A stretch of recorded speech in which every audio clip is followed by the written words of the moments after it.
buscar formalizar el derecho a propiedad de las tierras de agricultores individuales y comunidades campesinas y nativas.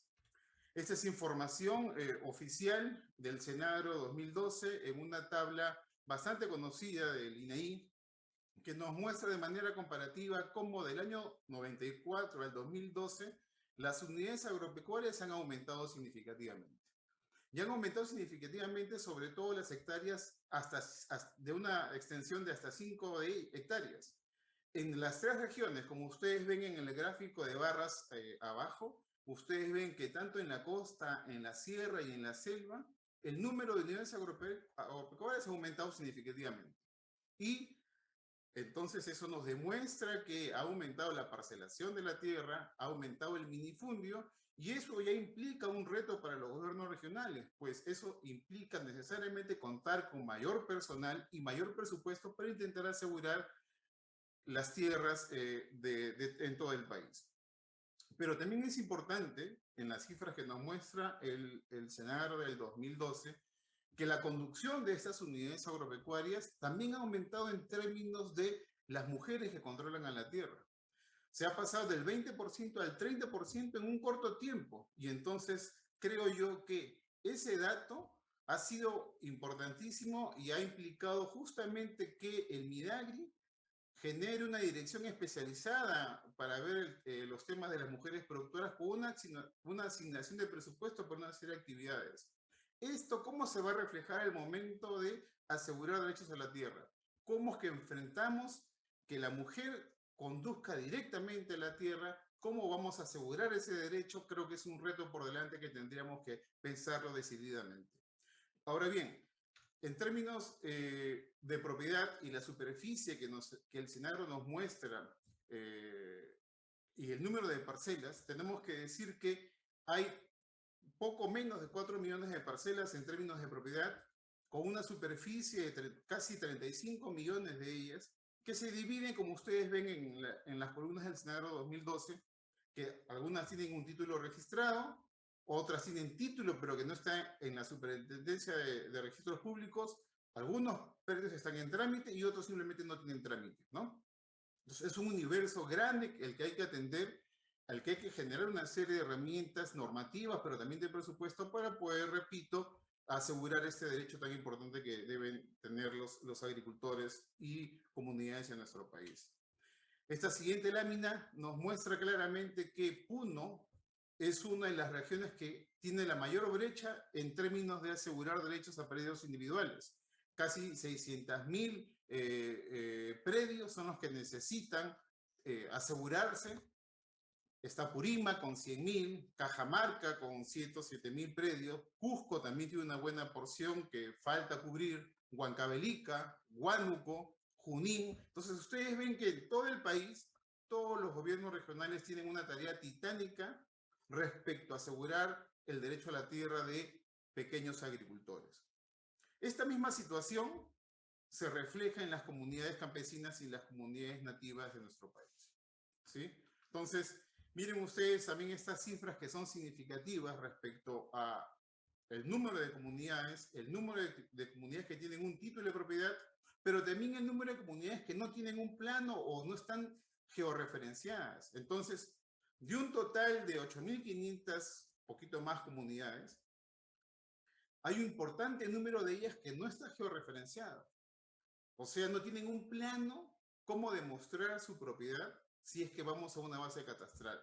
Seguramente estas cifras han podido ir cambiando, porque efectivamente las cifras son de algún tiempo, pero seguramente se mantiene esta dificultad respecto al territorio de las comunidades campesinas y comunidades nativas. Y ojo, que en esta lámina no he puesto el número de comunidades que son campesinas, pero que están asentadas en la parte amazónica del país, conocidas en la legislación como comunidades ribereñas, que según el Instituto del Bien Común, el IBC, son 1.000 comunidades aproximadamente. Pero de un total de estas comunidades, aunque algunas tengan título de propiedad, hay un porcentaje bastante significativo que no tiene plano y no está georreferenciado. Entonces, y es por eso que en esta línea en rojo ustedes pueden ver que cerca de el 82-83% de las comunidades no tienen cómo acreditar plenamente su derecho a propiedad. Eso, evidentemente, nuevamente, es un reto para los gobiernos regionales que tienen esa tarea titánica por cubrir. Entonces, miren ustedes lo importante que es y la tarea que tienen ustedes por delante. En términos gruesos, porque siempre las cifras pueden variar, esta es una torta que lo que quiere señalar es que el 40 y más o menos el 43% de todo el territorio nacional, ¿sí?, está relacionado a derechos a la tierra de personas individuales, pero de comunidades campesinas y comunidades nativas. Entonces, ese es el universo que los gobiernos regionales tienen que atender respecto al derecho a propiedad de sus tierras.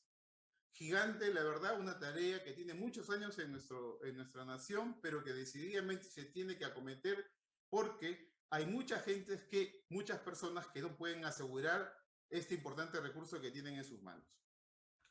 Ahora bien, ¿qué ha implicado que haya derechos individuales y derechos de comunidades? Que hay dos regímenes de propiedad en nuestro país, ¿sí? Uno dedicado a la propiedad individual y uno dedicado a la propiedad colectiva. Y la propiedad colectiva la dividimos en comunidades campesinas y comunidades nativas. ¿Y por qué lo divido? Porque cada una de estas organizaciones tiene su propia legislación. Entonces, hay una legislación específica para comunidades campesinas y otra legislación específica para comunidades nativas. Seguramente los gobiernos regionales nos van a explicar mejor esta situación, pero eso implica también un reto en términos legales para poder ejecutar esa tarea, porque yo tengo que pensar cómo titular de manera diferencial los predios individuales, pensar y ejecutar normativa referente a comunidades campesinas que se ubican en la costa, en los Andes y en la parte amazónica, y tengo un régimen especial también dedicado a las comunidades nativas. Entonces, eso hace mucho más compleja la tarea que ustedes tienen por delante, los gobiernos regionales me refiero. Y miren ustedes, para seguir complejizando el tema, desde mi punto de vista, tenemos, en el caso de las comunidades campesinas, también sus diferencias, porque hay una legislación específica para las comunidades de la costa, que son las comunidades campesinas que están en la vertiente del Pacífico, hasta los 2000 metros del nivel del mar, que tiene una legislación del año 97 con una serie de pasos para titular sus tierras, diferente a los que están en la sierra y diferente a los que están en la selva. Porque en la selva lo que ha pasado es que integrantes de los Andes, personas de los Andes, han ido a la parte amazónica y han logrado un reconocimiento como tales en la región amazónica, pero esa situación no se está atendiendo del todo. Y entonces eso implica, para efectos de un gobierno regional y de los gobiernos regionales, todo un reto legislativo, presupuestal y de personal, porque hay que especializar a estas personas en esos temas. Pero ya nos da cuenta esa situación de un complejo andamiaje legal de cómo otorgar derechos seguros a estas personas en términos colectivos. Y acá viene otras dificultades también y retos que hay por delante, porque la agenda de las organizaciones y de las comunidades, sobre todo en la parte amazónica, lo que busca es tener derechos seguros sobre su territorio, es decir, por el total y la extensión que cubre la tierra, bosques, agua, diferente a lo que sucede en otras latitudes que buscan más un derecho en términos de tierra. Esa dimensión y esa problemática de tierra versus territorio es lo que está generando también una serie de dificultades. Y es por eso que ustedes van a encontrar proyectos de ley promovidos por organizaciones, sobre todo amazónicas, que lo que buscan es que se les otorgue derechos de propiedad sobre el territorio. Y miren ustedes, el gobierno regional y el Midagri lo que hace es generar e implementar normas que lo que buscan es asegurar derechos sobre la tierra, propiedad sobre la tierra, no sobre el territorio.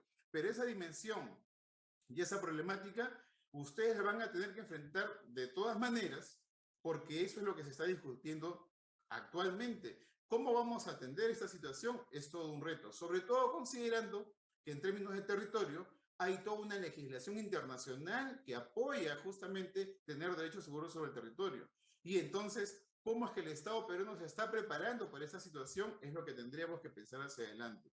Pero también hay que señalar que el control y los derechos sobre la tierra, por poner un ejemplo directo, tiene que ver también con estas estas actividades económicas que se desarrollan en todo el territorio nacional, como son la minería, bosques, ¿no es cierto?, agua, todo lo que tiene que ver con los recursos naturales, y entonces ahí vemos una dificultad importante realmente respecto a cómo asegurar estos derechos. Propiedad versus concesión. La propiedad es el ejercicio real en este caso, sobre la tierra. Por la concesión es una figura jurídica que lo que busca es otorgar un derecho a un particular para que aproveche un recurso natural específico. ¿Cómo es que esta situación se ejecuta en el campo? ¿Estamos preparados para eso? ¿El título de propiedad es suficiente para asegurar el derecho a la tierra de las comunidades campesinas, comunidades nativas y los propietarios individuales? ¿Alcanza eso? Desde mi punto de vista, genera una distorsión al momento de asegurar un derecho. Y seguramente los gobiernos regionales van a poder darse cuenta de esto al momento de intentar asegurar derechos a las tierras, a comunidades. Vamos a ver unas láminas que el CEPES ha preparado con el IBC respecto a justamente esta dificultad y esta superposición de derechos que existe en el campo, en el mundo rural nacional, y ustedes van a ver cómo es que esto tiene una repercusión necesariamente tanto en la vida de las personas como al momento de ejecutar este proceso de saneamiento de la propiedad rural. Y miren ustedes, esta es una comunidad campesina de Huancavelica, ¿sí?, en la provincia de Huancavelica, que se llama Nuevo Joro. Tiene una resolución de reconocimiento como comunidad campesina que data del año 65 del siglo pasado. Está su comunidad titulada en el año 2002, tiene inscrito su derecho, pero hay una superposición con otro tipo de derecho como es la concesión en minería, que da cuenta que el 92% del territorio comunal está concesionado a esta actividad específica. Esa dimensión se está pensando en el momento de asegurar los derechos a la tierra.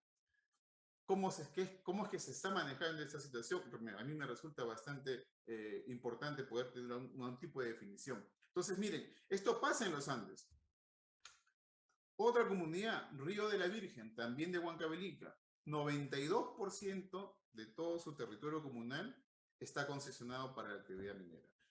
Ojo, y acá seguramente alguien me va a decir, pero Pedro, seguramente no se está ejecutando la concesión, de acuerdo, pero imaginen ustedes que en su casa han otorgado un derecho diferente al de propiedad para poder explotar y aprovechar el recurso que está en el subsuelo. Entonces, tendré mi derecho de propiedad seguro cuando tengo esta situación en mi casa.